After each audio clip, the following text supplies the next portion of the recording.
Decimation, Ancient Rome. You're in ancient Rome as a member of an elite legion of soldiers tasked with taking out barbarians. But after a night of drinking, everyone in your legion slept through the morning, unable to join the battle the next day. Of course, Rome had a rather dramatic way of punishment called decimation, which was used for insubordinate and rebellious soldiers. The punishment involves dividing the legion into groups of 10. Then, out of each group, one unlucky soul was picked to be executed, like a twisted game of eeny, meeny, miny, mo. The remaining 9 soldiers in the group had to watch their comrade get his head chopped. It was like a twisted lottery, but with much grimmer stakes. This brutal punishment was a way to keep discipline and scare the daylights out of the troops. The idea was that seeing a 10th of their comrades get wiped out would motivate the rest to follow orders and not mess up. Imagine watching some of your drinking buddies getting their heads chopped off. Death by crucible, ancient era. Gold can be handy for a lot of things. You can sell it, turn it into jewelry, or kill someone with it. No, we're not talking about beating someone to death using a bar of gold. Instead, we're talking about death by crucible, which turns gold into a drink that's literally to die for. In ancient times, criminals guilty of the most heinous crimes were forced to drink molten gold, basically the liquid form of gold at a super high temperature. Gold melts at around 1064 degrees Celsius, so you can imagine it's not exactly the kind of drink you want for breakfast. The process would start with a crucible, a special pot for melting metals. This crucible would be filled with gold and heated until it became liquid. The molten gold would then be poured into a container, and you would have to gulp it down as if you were in a deadly beer drinking contest. But instead of gold-colored beer, you'd be drinking actual gold. Molten gold would cause severe burns in your body before eventually killing you in the most painful but posh way possible. It was definitely more about making a dramatic point than actually administering justice in a fair way. Death by crucible was designed to punish and serve as a terrifying warning to others. Sure, your insides might turn to gold as if they were touched by the hand of Midas, but nobody wants to die a golden death. The cangue, 4th century China. The cangue was China's version of the cone of shame, but instead of using it on dogs, they were using it on humans as early as the 4th century and as late as the early 20th century. And just like your canine friend, you can't do much when you're wearing it. Think of the cangue as a large wooden rectangular collar with a hole in the middle. It was meant to sit around your neck and shoulders. It was a popular punishment for people whose crimes weren't exactly serious enough to warrant jail time or death, but were still deserving of suffering. The uncomfortable device weighed up to 20 kilograms, and you'd be stuck wearing this wooden contraption for a long period, ranging from a few days to a couple of weeks, depending on your crime. While you may come out with stronger neck and shoulder muscles after the punishment, it isn't worth the workout. Wearing the cangue for a long time could quickly wear you down, because you can't rest well with this heavy object around your neck. It was also used publicly to shame you, because you must walk around town wearing it. Sometimes the authorities would write your crimes on the wooden collar, making it look like you're wearing a billboard of shame around your neck. Or in modern day talk, it's like being forced to change your social media display picture into the ugliest photo of yourself and making your entire profile public so that the internet could shame you. Tarring and feathering, medieval Europe and colonial America. Tarring and feathering is a form of punishment that makes you look like you're about to become the next star of the medieval version of Sesame Street. You'd be giving Big Bird a run for his money with all the feathers sticking on you in the most humiliating and painful way. You don't get a simple slap on the wrist when you're not the best citizen. Instead, you'll find yourself in a very sticky situation where you're coated in hot tar, which is incredibly sticky and can burn if it's hot enough. Getting your skin and flesh burned is already bad enough, but that's only half of this punishment. The next step is to get covered in feathers. You become a human pincushion of fluffiness. Imagine being turned into a living, breathing birdcraft project. Not only does this create an incredibly uncomfortable and humiliating situation, but it also makes you quite the spectacle. People would gather to see you tarred and feathered as you're paraded through town, adding a layer of public shaming to the situation. Tarring and feathering basically hit 2 birds with 1 stone. First, it punished you in a painful way, then there's the psychological punishment, which ensures you don't forget your mistakes anytime soon, especially if you're walking around town looking like a giant peacock minus the attractive colors. Bricking up, medieval Europe. Getting bricked up in the medieval period gave new meaning to getting hard in a literal sense. And it's not the type of hard you're thinking about, because you're now going to become part of a new home's foundation. The concept of bricking up is pretty straightforward. If you committed a crime severe enough to warrant death, you'd be sealed in a small, confined space, typically a room or a cell, which would then be bricked up until no more light or air could get in. Imagine being trapped in a room with no escape, and the only company you'd have would be the bricks slowly closing in on you. Not only were you physically confined, but you'd also face the mental strain of knowing you were slowly running out of time and air. The brick wall becomes your executioner and your tomb as you spend the remaining days of your life before you die of hunger, thirst, or lack of air. On the bright side, your family doesn't have to spend a fortune on your coffin anymore. Bricking up was so dreadful it would deter others from committing similar crimes. After all, you'd think twice about stealing a loaf of bread if you knew that you were about to become part of the Great Wall of Shame and forever remembered as a part of architectural history in the worst way.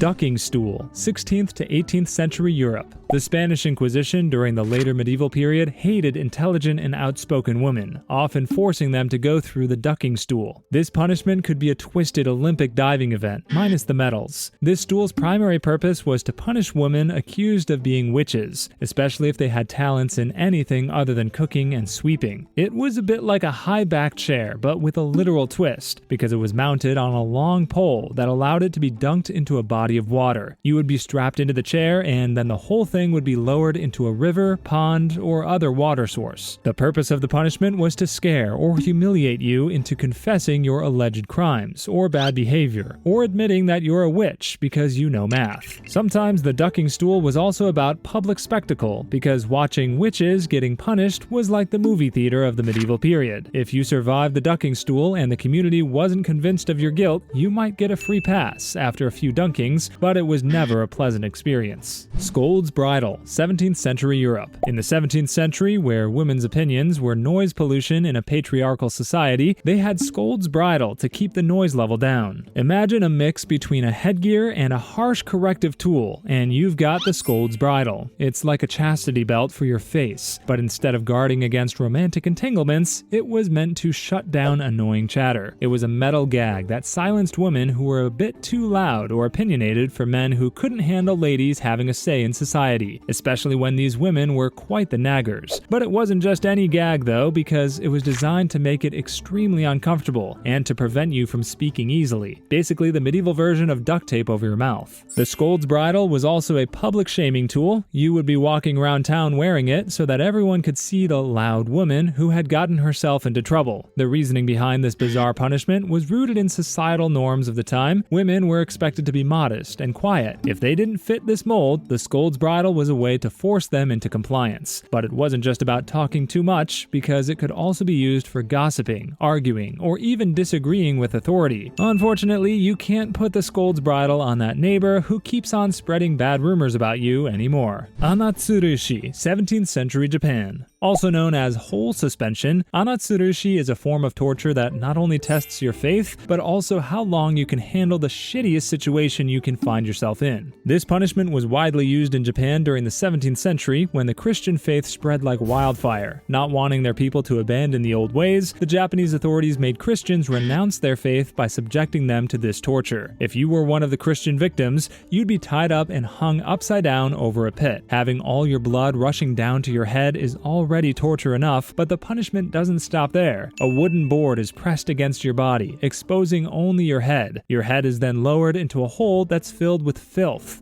sometimes even excrement, making a bad day a lot crappier than it already was. Your head would be positioned just above this foul mess. Sometimes your ear would be left above ground to allow blood to flow out so you won't lose consciousness immediately. After all, the aim wasn't to kill you or make you faint, but to break your spirit through prolonged suffering. The psychological aspect was as important as the physical torment. Imagine hanging there in total darkness, the smell of decay and waste filling your senses, the pressure of the board against your chest, and the slow, agonizing trickle of blood from your ear. Instead of praying one Our Father and 10 Hail Marys, you'd be denouncing every god from every religion to make the suffering stop. Pitch capping, 18th century UK. Pitch capping was 18th century England's worst headgear fashion statement, reserved for some of the worst criminals. And it's not as simple as making you wear a silly dunce barbarians had in front of everyone. The punishment involved pouring hot pitch over your head. Pitch is a black, sticky substance used historically in things like waterproofing boats and sealing roofs. It's like tar, but is more solid, so not exactly the most pleasant thing to have slathered on your head. Now, this wasn't a quick process. The pitch would be heated up until it was boiling hot, and then it would be poured over your head. It would quickly harden as it cooled, encasing your head in a hard black shell. Adding to the twisted fun, the pitch could cause severe burns and injuries as it cooled and hardened. It's like the world's worst baseball cap, but instead of telling everyone you're a fan of the New York Yankees,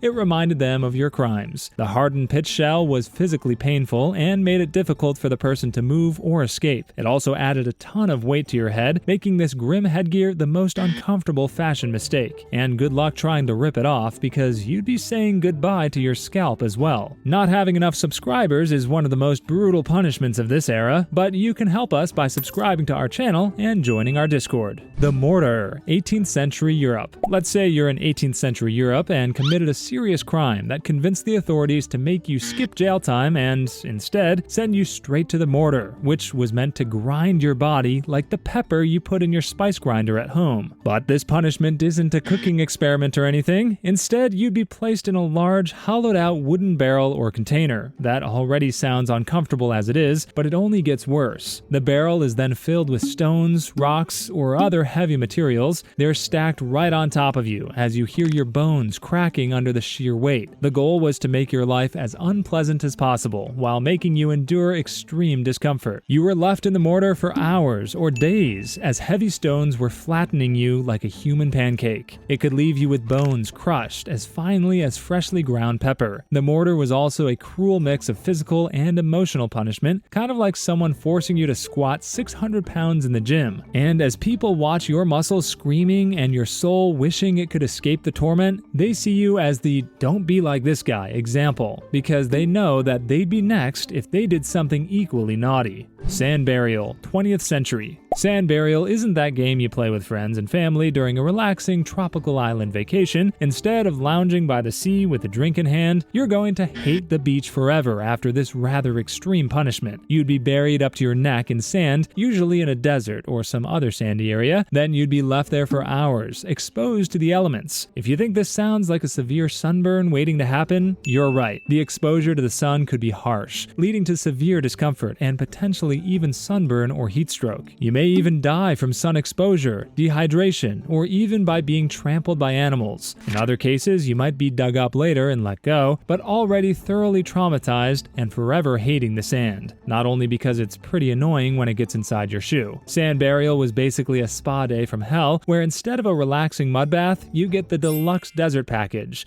that exploits your natural fear of being buried alive, combined with the harsh, unforgiving environment of the desert. There's something inherently nightmarish about being trapped, unable to move, and slowly suffering under the hot sun. Bamboo torture, World War II, Japan, and Southeast Asia. You're a soldier captured by Japanese enemy soldiers during the height of World War II, but they didn't want to waste any bullets in killing you. Instead, they let nature's deadly acupuncture do the dirty work through a punishment called bamboo torture. This punishment is one of those historical practices that would make you thank God you have a soft mattress to lie on. You get strapped down, unable to move, while lying down on a young bamboo shoot. Bamboo isn't an ordinary plant because it can grow really fast and can reach 3 feet in just 24 hours. So as you're lying on the shoot, the bamboo would start to grow upward. Since it's incredibly strong and sharp, it slowly pierces through your skin and doesn't stop because it keeps on growing. You can't do anything about it as it pushes its way through your body like you're getting stabbed in slow motion. By the end of the bamboo torture, your body's going to be hanging up in the air like a Christmas lantern that's all bloody. This punishment also came with a psychological effect. On top of nature's spear piercing through your skin and flesh, you're basically dying slowly and painfully while you feel helpless. It makes you want to wish death could come sooner instead of taking a taxi through Tokyo's busy streets.